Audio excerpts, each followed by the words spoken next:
And ನಿಮ್ಮ ಜೊತೆಗೆ work ಮಾಡಿದಂಥ ಸಹ ಕಲಾವಿದ್ರ ಬಗ್ಗೆ ನಾನು ಅವ್ರ ಹೆಸರುಗಳನ್ನ ಹೇಳ್ತೀನಿ, ಓಕೆನಾ? ಬಟ್ ನೀವು ಹೇಳಿದ್ದು ಕ್ಯಾರೆಕ್ಟರ್ಸ್ ಅಂದರೆ ಅದಕ್ಕೆ ಹೇಳಬಾರ್ದು, ಅಂದರೆ ಸೇಮ್ ಕ್ಯಾರೆಕ್ಟರ್ ಬಗ್ಗೆ ನೀವು ಡೆಫಿನೇಷನ್ ಕೊಡಬಾರ್ದು, ಬಟ್ ಬೇರೆ ಏನಾದರೂ ಹೇಳಬೇಕು ಅವ್ರ ಬಗ್ಗೆ. ಇಲ್ಲ, ಫಸ್ಟ್ ಇವರಿಂದ ಸ್ಟಾರ್ಟ್ ಮಾಡೋಣ. ಓಕೆನಾ? ನೆಕ್ಸ್ಟ್ ಅವ್ರು ಹೆಂಗೆ ಹೇಳ್ತಾರೆ ನೋಡೋಣ. ಎಲ್ಲರ ಬಗ್ಗೆ ಅನ್ಸುತ್ತೆ. ಜಗಪತಿ ಬಾಬು ಅವರು, ಅವ್ರ ಬಗ್ಗೆ ಒಂದೇ ಒಂದು ವರ್ಡ್ ಹೇಳೋಕ್ಕಾಗೋದು ಸ್ಟೈಲ್. ಎಂಥ ಸ್ಟೈಲಿಶ್, ಓ ಮೈ ಗಾಡ್.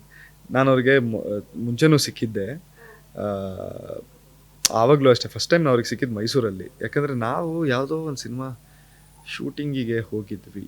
ಇಲ್ಲ, ನಾವು ಆ್ಯಕ್ಚುಲಿ ಕೇಳಿದ್ದು ಆವಾಗಲೇ ಮುಹೂರ್ತ ಮಾಡಬೇಕಿತ್ತು ಚಾಮುಂಡೇಶ್ವರಿ ಬೆಟ್ಟದಲ್ಲಿ, ಅದಕ್ಕೆ ಹೋಗಿದ್ವಿ. ಅವರು ಬೇರೆ ಯಾವುದೋ ಶೂಟಿಂಗಿಗೆ ಬಂದಿದ್ದರು. ಸೊ ನಾವು ಅಲ್ಲಿ ಸಿಕ್ಕಿದ್ವಿ ಮೈಸೂರಲ್ಲಿ. ಏನು ಸ್ಟೈಲಿಶ್ ಅವರು, ಅವ್ರದ್ದು ಬಿಯರ್ಡು, ಹೇರು, ಆಮೇಲೆ ಅವ್ರು ನಡೆಯೋ ರೀತಿ. ನಾನು ಆವತ್ತೇ ನೋಡಿದ್ದವನ್ನ, but is too stylish. And ಹೆಂಗೆ ಸಿನಿಮಾದಲ್ಲಿ ಅವ್ರಿಗೆ ನಟನೆ ಆ್ಯಕ್ಟ್ ಮಾಡಬೇಕಂದ್ರೆ ಸ್ವೀಟ್ ಆರ್ಟ್ ಅಂತಲೇ ಹೇಳ್ಬೋದು. ಯಾಕಂದರೆ ವೆರಿ ಸಪೋರ್ಟಿವ್. ಆಮೇಲೆ ಅವ್ರಿಗಿರೋ ಎಕ್ಸ್ಪೀರಿಯನ್ಸು, ಅವ್ರು ಮಾಡಿರೋ ಸಿನಿಮಾಗಳು, ಅವ್ರು ಬಿಗಿನಿಂಗಲ್ಲಿ ಹೀರೋ ಆಗಿ ಮಾಡಿ, ಆಮೇಲೆ ಇವಾಗ ಮೇನ್ ವಿಲನ್ ಆಗಿ ಮಾಡೋ ಪಾತ್ರಗಳು. ಬಟ್ ಆನ್ ಸೆಟ್ ಅವ್ರು ಎಷ್ಟು ಆರಾಮಾಗಿರ್ತಾರೆ ಅಂದರೆ, very peaceful guy, very sweet heart. ತುಂಬ ಆರಾಮಾಗಿರ್ತಾರೆ, ತುಂಬ ಸಪೋರ್ಟಿವ್ ಆಗಿರ್ತಾರೆ ನಮ್ಮಂಥ ನ್ಯೂ ಕಮರ್ಸ್ಗೆ. So it's great. ಅವ್ರು ಆವಾಗಲೇ ಹೇಳಿದ್ರು ಸ್ವೀಟು, ಸಪೋರ್ಟಿವ್, ಸ್ಟೈಲಿಶ್ ಎಲ್ಲ ಆಗೋಯ್ತು. ಅದು ಬಿಟ್ಟು ಬೇರೆ ಅದು ಲುಕ್ ಸ್ಟೈಲಿಶ್ ಎಲ್ಲ ಬರುತ್ತೆ ಅಲ್ಲ. ನಮ್ಮ ಸಿನಿಮಾದಲ್ಲಿ ನನಗೆ ಮತ್ತೆ ಜಗಪತಿ ಬಾಬು ಸರ್ಗೆ ಯಾವುದು ಕಾಂಬಿನೇಷನ್ ಅಲ್ಲಿ ಬರಲಿಲ್ಲ. ಕ್ಲೀನ್ ಆನ್ಸರ್ ಇದು, ಸೇಫ್ ಆನ್ಸರ್ ಇದು. ಸರ್ನ ಅಷ್ಟು ನೋಡಿಲ್ಲ, ಡೈರೆಕ್ಟಾಗಿ ಯಾವತ್ತು ಡೈರೆಕ್ಟಾಗಿ ನೋಡಿಲ್ವಾ? ಮೂವೀಸ್ಗಳಲ್ಲಿ ನೋಡಿದಾಗ ಸರ್ ನೋಡ್ತಾ ಇದ್ದೀನಿ, ಡೈರೆಕ್ಟಾಗಿ ನಮ್ಮ ಸಿನಿಮಾದಲ್ಲಿ ನೋಡಿಲ್ಲ. ಓಕೆ, ಕ್ಲೀನ್ ಆನ್ಸರ್ ಇದು. ಈಗ ನೆಕ್ಸ್ಟ್ ಟೈಮ್ ಕೇಳಂಗೆ ಇಲ್ಲ, ಸೇಫ್ ಆನ್ಸರು. ಈ ಥರ ಸೇಫ್ ಆನ್ಸರ್ಸ್ಗಳನ್ನ ಬರೆದು ಎಷ್ಟು ಎಕ್ಸಾಮ್ ಪಾಸ್ ಆಗಿದ್ದೀರಾ? ನಾನು ಸೇಫ್ ಆನ್ಸರ್ ಬರೆಯಲ್ಲ. ಅವ್ರು ಏನ್ ಕ್ವಶನ್ ಕೊಟ್ಟಿರ್ತಾರೋ ಅದ್ರಲ್ಲಿ ಯಾವ್ದಾದ್ರು ಒಂದು ವರ್ಡ್ ರಿಲೇಟ್ ಆಗಿದೆ ಅಂದ್ರೆ ಆ ರಿಲೇಟ್ ಆಗಿರೋ ವರ್ಡ್ ಬಗ್ಗೆನೇ ಫುಲ್ ಬರ್ದು ಅದಕ್ಕೊಂದು 5 ಮಾರ್ಕ್ಸ್ ಕೊಡ್ತಾರೆ ಅಂದ್ರೆ ಒಂದ್ 2-3 ಆದ್ರೂ ಕೊಡ್ತಾರೆ ಅಂತ ನಮ್ಗೆ ಬರ್ತಿತ್ತ ಮಾರ್ಕ್ಸ್? ಬರ್ತಾ ಇತ್ತು. ಇದು ಅದ್ ನಾನು ಬರ್ದಿರೋದು ನೋಡ 5 ಕೊಟ್ಬಿಡ್ತಾ ಇದ್ರು. ಅಷ್ಟೊಂದು ಬರಿತಾ ಇದ್ರಿ? ಇಷ್ಟು ಬರಿತಾ ಇದ್ರೆ ಏನ್ ಬರೀತಿದ್ರೆ ನನಗೂ ಗೊತ್ತಿಲ್ಲ. ಟಾಪರ್ ಹಂಗಾದ್ರೆ ಪ್ರಿಯಾ ಅವರು? ಆವ್ರೇಜಾ? ಓದಕ್ಕೆ ಇಷ್ಟನಾ? ಇಲ್ಲ ಇಷ್ಟ. ಓಕೆ, ಪಾಸ್ ಮಾಡ್ತೀರಾ ಇವಾಗ ಡಿಗ್ರಿನ? ನೋಡೋಣ. ಓಕೆ, ಮೂವಿ ಇಂಡಸ್ಟ್ರಿ ನೆಕ್ಸ್ಟ್ ಓದಕ್ಕೆ ಬಿಡಲ್ಲ, ಕರ್ಕೊಂಡು ಹೋಗ್ಬಿಡುತ್ತೆ ಜೊತೆಗೆ. ಅದು ಅದಕ್ಕೆ ಕೇಳಿದೆ, ಡಿಗ್ರಿ ಮುಗಿಸ್ತಿರಲ್ಲ ಅಂತ ಕೇಳಿದೆ. ಮುಗಿಸ್ತೀನಿ ಅಂದರು. ನಾಗಾಭರಣ ಸರ್ ಅವರು? ಬರ್ಣಾ ಸರ್, ಐ ಥಿಂಕ್ ಇವ್ರು ಏನು ಮಾತಾಡ್ತಾರಂತ ಗೊತ್ತು. ಸೊ ಅದನ್ನು ಬಿಟ್ಟು ನಾನು ಹೇಳ್ತೀನಿ. ಐ ಥಿಂಕ್ ಹಂಗಾರೆ ಅವರೇ ಫಸ್ಟ್ ಹೇಳ್ಬಿಡ್ಲಿ ರೀ. ಹೇಳಿ. ಸರ್ ಜೊತೆ ಅರ್ಧ ಸಿನಿಮಾ ಕಾಂಬಿನೇಷನ್ ಅವ್ರ ಜೊತೆ ನನಗೆ ಜಾಸ್ತಿ ಇದ್ದಿದ್ದು. ತುಂಬ ಕಲ್ತಿದ್ದೀನಿ ಅವರಿಂದ. ಡೈಲಾಗ್ಸ್ ಎಲ್ಲ ಬರ್ತಾ ಇರಲಿಲ್ಲ ನನಗಷ್ಟು, ಅದನ್ನೆಲ್ಲ ತುಂಬ ಹೇಳ್ಕೊಟ್ಟಿದ್ದಾರೆ. ತುಂಬ ಕಂಫರ್ಟಬಲ್ ಆಗಿದ್ರು ನನ್ನ ಜೊತೆ. ಬರ್ಣ ಸರ್ ಜೊತೆ ನಿಮ್ದು ಸೀನ್ ಇತ್ತಾ? ಫುಲ್ ಅರ್ಧ ಕಾಂಬಿನೇಷನ್ ಅವ್ರ ಜೊತೆಗೇನೆ. Okay, yes. ಇವಾಗ ನೀವು ಬರ್ಣಾ ಸರ್ ನಂಗೆ ಆ್ಯಕ್ಚುಲಿ ಮುಂಚೆಯಿಂದ ಪರಿಚಯ. ಯಾಕಂದರೆ ನಮ್ಮ ಅಮ್ಮನೂ ಅವ್ರ ಜೊತೆ ವರ್ಕ್ ಮಾಡಿದರು. ಆ್ಯಂಡ್ ಅಫ್ಕೋರ್ಸ್ ಅವ್ರನ್ನ ಮುಂಚೆಯಿಂದ ನಾನು ಮೀಟ್ ಮಾಡಿದ್ದೆ ತುಂಬ ಸಲ. ಸೊ ಅವ್ರ ಮುಂಚೆಯಿಂದ ಪರಿಚಯ. ಆ್ಯಂಡ್ ಅವ್ರ ಮಗನೂ ಅಷ್ಟೇ, ಎಲ್ಲರೂ ಪರಿಚಯ. ಸೊ ಬಟ್ ಫಸ್ಟ್ ಟೈಮ್ ನಾನು ಅವ್ರ ಜೊತೆ ಒಂದೇ ಸಿನಿಮಾಲ್ಲಿ ವರ್ಕ್ ಮಾಡ್ತಿದ್ದಿದ್ದು. ಸೊ ಅದು ನನಗೆ ಒಂಥರ ಒಂದು ಸರ್ಕಲ್ ಥರ ಅನಿಸ್ತು. ಅಂದರೆ ನಮ್ಮ ಅಮ್ಮ ಅವ್ರ ಜೊತೆ ಅವ್ರ ಡೈರೆಕ್ಷನಲ್ಲಿ ಕೆಲಸ ಮಾಡಿದರು ಪ್ರಾಯ ಅಲ್ಲಿ. ಅದಾದಮೇಲೆ ಇವತ್ತು ನಾನು ಅವ್ರ ಜೊತೆ ಆ್ಯಕ್ಟ್ ಮಾಡ್ತಾ ಇದ್ದೀನಿ ಅಂದರೆ ನನಗದು ತುಂಬ ನನಗೆ ಒಂದು ಪ್ರೌಡ್ ಫೀಲಿಂಗ್ ಆಯಿತು. ಅಪ್ಪ, ಈ ಥರ ಒಂದು ಗ್ರೇಟ್ ಪರ್ಸನ್, ಗ್ರೇಟ್ ಡೈರೆಕ್ಟರು, ಅವ್ರಿಗೆ ಬಂದಿರೋ ನ್ಯಾಷನಲ್ ಅವಾರ್ಡ್ಸು, ಸ್ಟೇಟ್ ಅವಾರ್ಡ್ಸು, ಎಷ್ಟೊಂದು ಅವ್ರ ಜೊತೆ ನನಗೆ ಒಂದು ಚಾನ್ಸ್ ಸಿಕ್ಕಿದೆಯಲ್ಲ ವರ್ಕ್ ಮಾಡೋಕ್ಕೆ ಅಂತ. ಆ್ಯಂಡ್ ಅವರು ಐ ಥಿಂಕ್ ಅವ್ರು ಎಷ್ಟು ಇವತ್ತೂ ಅವರು ಫಿಲ್ಮೋಗ್ರಫಿ ನೋಡಿಬಿಟ್ಟು ಅವ್ರು ಎಷ್ಟು ಅಚೀವ್ ಮಾಡಿದ್ದಾರೆ ಅಂತ ನೋಡಿದ್ವಾಗ, ನಾವು ಅವ್ರ ಜೊತೆ ವರ್ಕ್ ಮಾಡಿದ್ವಾಗ ಐ ಥಿಂಕ್ ನಮ್ಗೆ ಅರ್ಥ ಆಯಿತು ಯಾಕೆ ಅಂತ. ಬಿಕಾಸ್ ನಾವು ನಮ್ಮ ವಯಸ್ಸಲ್ಲಿ ನಾವು ಆವಾಗಲೇ ಹೇಳ್ತಿದ್ವಿ, ಇಂಥ ಒಂದು ಕಾಡುಗಳಿಗೆ ಹೋಗಿ ನೈಟ್ ಶೂಟ್ ಮಾಡೋದು ನಮಗೆ ಸುಸ್ತಾಗೋದು. ಬರ್ಣಾ ಸರು ನಮ್ಮ ಜೊತೆ ಫುಲ್ ಟ್ರಾವೆಲ್ ಆಗಿದ್ದಾರೆ ಗೊತ್ತಾ. ಆ್ಯಂಡ್ ನಾವು ಬೆಳಗ್ಗೆ ಎಷ್ಟು 4 ಗಂಟೆ 5 ಗಂಟೆ ಎಸ್ಪೆಷಲಿ ಮಾದೇಶ್ವರ ಬೆಟ್ಟ ಕೊಳ್ಳೇಗಾಲ ಪೋರ್ಷನ್ ಎಲ್ಲ ಮಾಡಿದ್ವಾಗ ಅದು ನಾವು ಮಾಡಿದ್ದು ಆಲ್ಮೋಸ್ಟ್ ಡಿಸೆಂಬರ್ ಜಾನ್ವರಿ ಟೈಮಲ್ಲಿ. ತುಂಬ ಎಕ್ಸ್ಟ್ರೀಮ್ ಚಳಿ ಇತ್ತು ಆ ಟೈಮಲ್ಲಿ ನಮಗೆ. ಪಾಪ ಬರ್ಣಾ ಸರು ನಮ್ಮ ಜೊತೆ ಅದೇ ಟೈಮಲ್ಲಿ ಆರಾಮಾಗಿ ಕೂತ್ಕೊಳ್ಳೋರು. ನನಗೆ ಕಿಶೋರ್ ಸರ್ ಕಿಶೋರ್ ಸರ್ ಅವ್ರ ಫ್ರೆಂಡ್ ಹತ್ರ ಒಂದ್ಸಲಿ ಮಾತಾಡ್ತಿದ್ರು ಫೋನಲ್ಲಿ.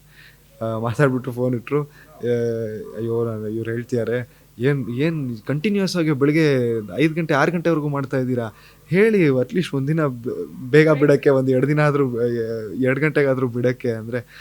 ಅವ್ರು ನನಗೆ ಹೇಳ್ತಿದ್ರು, ನನಗೆ ನನ್ನ ಫ್ರೆಂಡ್ಸ್ ಹಿಂಗೆ ಹೇಳ್ತವ್ರೆ, ನಾವೇನು ಮಾತಾಡೋದು.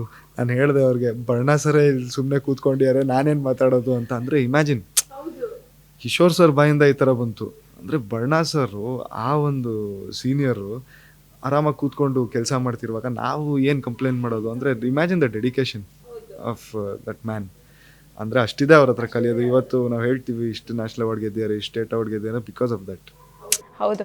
ಮತ್ತು ಅವ್ರನ್ನ ನೋಡಿದಾಗ ತುಂಬ ತಿಳ್ಕೊಂಡಿರೋರು, ಮತ್ತು ಅವ್ರು ನೋಡಿದಾಗ ಏನನ್ಸುತ್ತೆ, ಇವ್ರು ತುಂಬ ಸ್ಟ್ರಿಕ್ಟು ಅಂತ ಅನ್ಸುತ್ತೆ. ಹೌದಾ? ಇಲ್ಲ, ನಮ್ಮ ಮೋಸ್ಟ್ ಸ್ವೀಟೆಸ್ಟ್ ಪರ್ಸನ್. ಅವ್ರ ಜೊತೆ ಸುಮ್ಮನೆ ಕೂತ್ಕೊಂಡ್ರೆ ಅವ್ರು ಒಂಥರ ನಾಲೆಡ್ಜ್, ಅವರೇ ಒಂದು ಬುಕ್ ಇದ್ದಂಗೆ, ಎನ್ಸೈಕ್ಲೋಪೀಡಿಯಾ ಇದ್ದಂಗೆ. ನಾರ್ಮಲ್ ಬುಕ್ಕು ಅಲ್ಲ, ಅವರು ಒಂದು ಎನ್ಸೈಕ್ಲೋಪೀಡಿಯಾ. ಅವ್ರ ಬಗ್ಗೆ ಏನೋ ಒಂದು ಇನ್ಫಾರ್ಮೇಷನ್ ಕೇಳಿ ಅದ್ರ ಬಗ್ಗೆ ಒಂದು ಕಂಪ್ಲೀಟ್ ಇಷ್ಟು ಆನ್ಸರ್ ಹೇಳ್ತಾರೆ. ಆ ಥರ ಅವ್ರು ಗೂಗಲ್ ಇದ್ದಂಗೆ. ಅವರು ಇವತ್ತಿನ ಅವ್ರೊಂಥರ ಮಿನಿ ಗೂಗಲ್ ಇದ್ದಂಗೆ, ನಡೆದಾಡುವ ಗೂಗಲ್. ಎಸ್, ಇನ್ನು ಕಿಶೋರ್ ಕುಮಾರ್ ಸರ್ ಅವರು. ಕಿಶೋರ್ ಸರ್ನ ಫಸ್ಟ್ ನೋಡಿದಾಗ ಸಿಕ್ಕಾಪಟ್ಟೆ ಭಯ ಆಗೋಯ್ತು ಫುಲ್ಲು. ಇವಾಗ ಹೇಳಿದ್ರು ಕಿಶೋರ್ ಸರ್ ಬರ್ತಾರೆ, ಅವ್ರಿಗೆ ನೋಡಿ ಎಲ್ಲರೂ ಭಯ ಪಡ್ತಾರೆ. ಅದು ಆ ಪೊಲೀಸ್ ಯೂನಿಫಾರ್ಮ್ ಅಲ್ಲಿ ಇರ್ತಾರಲ್ಲ, ಭಯ ಆಗ್ಬಿಡುತ್ತೆ.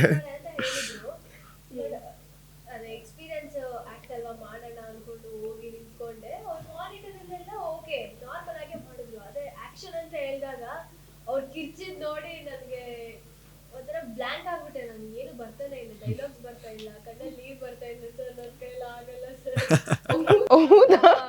ಫಸ್ಟ್ ಶಾಟ್ ಇದ್ದಿದ್ದೆ ನನಗೆ ಸಿನಿಮಾದಲ್ಲಿ.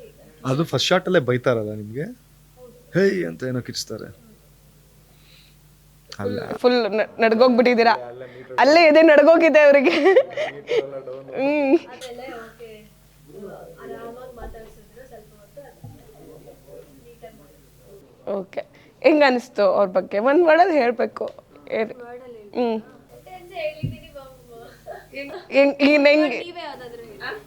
ನಂದು ಸಿಚುವೇಶನ್ ಅರ್ಥ ಮಾಡ್ಕೊಂಡು. ಫುಲ್ ಖಡಕ್ ಪೊಲೀಸ್ ಮ್ಯಾನ್, ಸ್ಟ್ರಿಕ್ಟ್ ಮ್ಯಾನ್, ಹಂಗ ಫುಲ್ ಸ್ಟ್ರಿಕ್ಟ್. ಕಿಶೋರ್ ಸರ್ ಬಗ್ಗೆ ಒನ್ ವರ್ಡ್ ಅಂದರೆ ದ ಪರ್ಫೆಕ್ಟ್ ಮೆಥಡ್ ಆ್ಯಕ್ಟರ್ ಅಂತ ಹೇಳ್ಬೋದು. ಅವರು ನಿಜವಾಗ್ಲೂ ನಾನು ಅವ್ರ ಫ್ಯಾನ್ ಅಂತಾನೆ, ಅಂದರೆ ಅವ್ರ ಆ್ಯಕ್ಟಿಂಗ್ದು ಬಿಗ್ ಫ್ಯಾನ್ ನಾನು. ಬಿಕಾಸ್ ಅವ್ರು ಇಲ್ಲಿ ಮಾಡಿರೋ ಸಿನಿಮಾಗಳು ಮತ್ತು ತಮಿಳಲ್ಲಿ ಮಾಡಿರೋ ಸಿನಿಮಾಗಳಾಗಿರಲಿ, ನೀವು ವಿಸರಣೆ ಎಲ್ಲ ನೋಡಿರ್ತೀರ ನೀವು. ಎಷ್ಟು, ಅದು ಒನ್ ನೈಟ್ ಕತೆನೇ. ಅದು ಒನ್ ನೈಟ್ ಕತೆನೇನಾ? ನಾನು ಹೇಳಿರೋ ಸಿನಿಮಾ ಅದು ಒನ್ ನೈಟ್ ಕತೆನೇ. ಅವರು ಇಲ್ಲಿನೂ ಆಗಿರಲಿ, ಅಲ್ಲೂ ಆಗಿರಲಿ, ಎಲ್ಲ ಈ ಥರ ತುಂಬ ರಿಯಾಲಿಟಿ ಬೇಸ್ ಸಿನಿಮಾಗಳೇ ಮಾಡೋದು ಮಾಡ್ತಾರೆ. ಹೌದು, ಅವ್ರು ಮಾಡೋ ಮೂವೀಸ್ಗಳೆಲ್ಲ ಆಲ್ಮೋಸ್ಟ್ ಆಗೇ ಇರುತ್ತೆ. ಇನ್ಫ್ಯಾಕ್ಟ್ ಅಲ್ಲಿ ಒಬ್ಬರು ಡೈರೆಕ್ಟರ್ ಇದ್ದಾರೆ ತಮಿಳಲ್ಲಿ, ವೆಟ್ರಿ ಮಾರನ್ ಅಂತ, ಕೇಳಿರ್ತೀರ. ಅವ್ರಿಗೂ ತುಂಬ ಅವಾರ್ಡ್ಗಳೆಲ್ಲ ಬಂದಿದೆ. ಅವರು ಈ ಥರ ಸಿನಿಮಾಗಳೇ ಮಾಡೋದು. ಯಾವಾಗಲೂ ಕಿಶೋರ್ ಸರ್ನ ಕಾಸ್ಟ್ ಮಾಡ್ತಾರೆ ನೀವು ನೋಡಿದ್ರೆ. ನಮ್ಮಲ್ಲಿ ಐ ಥಿಂಕ್ ಇಲ್ಲೂ ಸೂರಿ ಸರ್ ಎಲ್ಲ ತುಂಬ ಕಾಸ್ಟ್ ಮಾಡೋರು. ಯಾಕಂದರೆ ಸೂರಿ ಸರೂ ತುಂಬ ರಿಯಾಲಿಟಿಯಾಗಿ ತೋರಿಸ್ತಾರೆ, ನೋಡಿದ್ದೀರಾ? ಸೊ ಯಾಕೆ ಈ ಥರ ಎಲ್ಲ ಡೈರೆಕ್ಟರ್ಸು, ನಮ್ಮ ಸೂರಿ ಸರ್ ಆಗಿರಲಿ ಅವರು ತುಂಬ ರಿಯಾಲಿಟಿ ತೋರಿಸ್ತಾರೆ, ಅಲ್ಲೂ ವೆಟ್ರಿ ಮಾರನ್ ಅವರಾಗಿರಲಿ ಅವರು ತುಂಬ ರಿಯಾಲಿಟಿ ತೋರಿಸ್ತಾರೆ. ಈ ಥರ ಡೈರೆಕ್ಟರ್ಸ್ ಯಾಕೆ ಈ ಥರ ನಮ್ಮ ಕಿಶೋರ್ ಸರ್ನ ತುಂಬ ಕಾಸ್ಟ್ ಮಾಡ್ತಾರೆ ಅಂದರೆ ಬಿಕಾಸ್ ಆಫ್ ದಟ್. ಎಷ್ಟು ಸಟಲ್ ಆ್ಯಕ್ಟಿಂಗ್ ಅಂದರೆ, ಅವರು ಸುಮ್ಮನೆ ಒಂದು ಲುಕ್ಕಲ್ಲೇ ಇವ್ರಿಗೆ ಬೈಯೋದು ಆಗಿರಲಿ, ಸುಮ್ಮನೆ ಹಿಂಗೆ ನೋಡ್ಕೊಂಡು ಅವ್ರು ಸುಮ್ಮನೆ ನ್ಯಾಚುರಲ್ ಆಗೇ ಮಾಡ್ತಾರೆ. ಸುಮ್ಮನೆ ತಿರುಗಿ ಹೇ ಅಂತ ಸುಮ್ಮನೆ ಅವ್ರ ವಾಯ್ಸೇ ಹಂಗಿದೆ, ಅದು ತುಂಬ ಬೇಸ್ ವಾಯ್ಸ್ ಅಲ್ಲ, ಅದು ಥರ ಒಂದು ರೌಂಡ್ ಹಿಂಗೆ. ನಮಗೆ ಇದು ನಿಜವಾಗ್ಲೂ ಹೇಳ್ತಿದಾರ ಅಥವಾ ಆಕ್ಷನ್ ಅಲ್ಲಿ ಹೇಳ್ತಿದಾರ ಗೊತ್ತೇ ಆಗಲ್ಲ. ಬರೀ ಅವರು ಏನು ಮಾತಾಡಿದ್ರು ಆ ಲುಕ್ ಅಲ್ಲೇ ಬಂದ್ಬಿಟ್ಟಿದೆ ಅದು. ಕಿಶೋರ್ ಸರ್ ಅಂದ್ರೆ ಹಿಂಗೆ ಇದ್ದಾರೆ. ಆಮೇಲೆ ಆ ಮುಂದೆ ಇರೋರ್ಗು ಅದೇ ಹೇಳ್ತಾರಲ್ಲ, ಒಂದು ಅವ್ರು ಎಷ್ಟು ಗ್ರೇಟ್ ಆ್ಯಕ್ಟರ್ ಅಂದರೆ, ಮುಂದೆ ಇರೋರು ಇವಾಗ ಹೇ ಅಂತ ಹೇಳಿದ್ದಕ್ಕೆ ಇವ್ರು ಮುಂದೆ ಇರೋರು ಭಯ ಪಡಬೇಕು. ಅವ್ರು ನ್ಯಾಚುರಲ್ ಆಗಿ ಭಯ ಪಟ್ಬಿಟ್ಟಿರ್ತಾರೆ. ಅಷ್ಟು ಒಂದು ಎನರ್ಜಿ ಇರುತ್ತೆ ಅವರಲ್ಲಿ. ಬೈಯೋದ್ರಲ್ಲಿ. ಸೊ ಇವರು ಆ ಒಂದು ನ್ಯಾಚುರಲ್ ಆಗಿ ರಿಯಾಕ್ಷನ್ ಬಂದ್ಬಿಟ್ಟಿರುತ್ತೆ. ಆಮೇಲೆ ಇವ್ರ ರಿಯಾಕ್ಷನ್ ತೊಗೊಂಡು ಅವ್ರು ಇಮಿಡಿಯೇಟಾಗಿ ಮುಂದೆ ಹೋಗ್ಬಿಟ್ಟು ಒಂದು ಫೋನ್ ಎತ್ಕೊಂಡು ಅವ್ರದ್ದೇ ಝೋನಲ್ಲಿ ಅವ್ರು ಟ್ರಾವೆಲ್ ಆಗ್ತಾನೆ ಇರ್ತಾರೆ. ಜಸ್ಟ್ ಅಮೇಝಿಂಗ್ ಅವರು. ಅಮೇಝಿಂಗ್ ಅವ್ರು. ಆ್ಯಂಡ್ ಅವ್ರ ಫಾರ್ಮ್ ಹೌಸ್ಗೆ ಯಾವತ್ತಾದ್ರೂ ಹೋಗಿದ್ದೀರಾ? ಇಲ್ಲ, ಅವ್ರ ಫಾರ್ಮ್ ಹೌಸ್ಗೆ ಹೋಗಿಲ್ಲ ನಾನು. ಆ ಒಂದು ಅವಕಾಶ ಸಿಕ್ಕಿಲ್ಲ ನನಗೆ, ಹೋಗಬೇಕು. ಆದರೆ ಬಟ್ ತುಂಬ ಹೇಳಿದ್ರು, ಈ ಅವ್ರ ಜೊತೆ ಟ್ರಾವೆಲ್ ಆಗ್ತಾ ಇದ್ದಲ್ಲ ನಾನು, ಈ ನೈಟ್ ಫುಲ್ ಶೂಟ್ ಇದ್ದಾಗ. ಸೊ ನೈಟ್ ಅಂತ ಹೇಳಿದ್ವಾಗ ನಿಮಗೆ ತುಂಬ ಲೈಟಿಂಗು ಅದು ಇದು ತುಂಬ ಟೈಮ್ ಹಿಡಿಯುತ್ತೆ. ಸೊ ಆ ಟೈಮ್ ಹಿಡಿದಿದ್ವಾಗೆಲ್ಲ ನಾವೆಲ್ಲರೂ ಚೇರ್ ಹಾಕೊಂಡು ಕೂತ್ಕೊಂಡು ಮಾತಾಡ್ತಾ ಇದ್ವಿ. ಸೊ ಅವರ ಫಾರ್ಮ್ ಹೌಸ್ ಬಗ್ಗೆ ಆಗಿರಲಿ, ಅವ್ರು ಬ್ಯಾಂಗ್ಳೂರ್ ಯೂನಿವರ್ಸಿಟಿಯಲ್ಲಿ ಕಳೆದಿರೋ ಅವ್ರದ್ದು ಕಾಲೇಜ್ ಡೇಸ್ ಆಗಿರಲಿ, ಅವ್ರು ಮಾಡಿರೋ ನಾಟಕಗಳಾಗಿರಲಿ, ಆಮೇಲೆ ಅವ್ರು ಬಣ್ಣ ಸರ್ ಜೊತೆನೂ ನಾಟಕ ಎಲ್ಲ ಮಾಡಿದರು. ಸೊ ನಾವೆಲ್ಲರೂ ಕೂತ್ಕೊಂಡು ಅದ್ರ ಬಗ್ಗೆ ಎಲ್ಲ ಹಳೆ ಎಲ್ಲ ಕತೆಗಳೆಲ್ಲ ಮಾತಾಡ್ಕೊಂಡು ಕೂತಿರ್ತಿದ್ವಿ. ಕ್ಷಣ ಕ್ಷಣದ ಸುದ್ದಿಗಳಿಗಾಗಿ ಫ್ರೀಡಂ ಟಿವಿ ಸಬ್ಸ್ಕ್ರೈಬ್ ಮಾಡಿ, ಲೈಕ್ ಮಾಡಿ ಹಾಗೂ ಫಾಲೋ ಮಾಡಿ. ಹೊಸ ಸುದ್ದಿಗಳ ನೋಟಿಫಿಕೇಶನ್ಗಾಗಿ ಬೆಲ್ ಐಕಾನ್ ಮೇಲೆ ಕ್ಲಿಕ್ ಮಾಡಿ.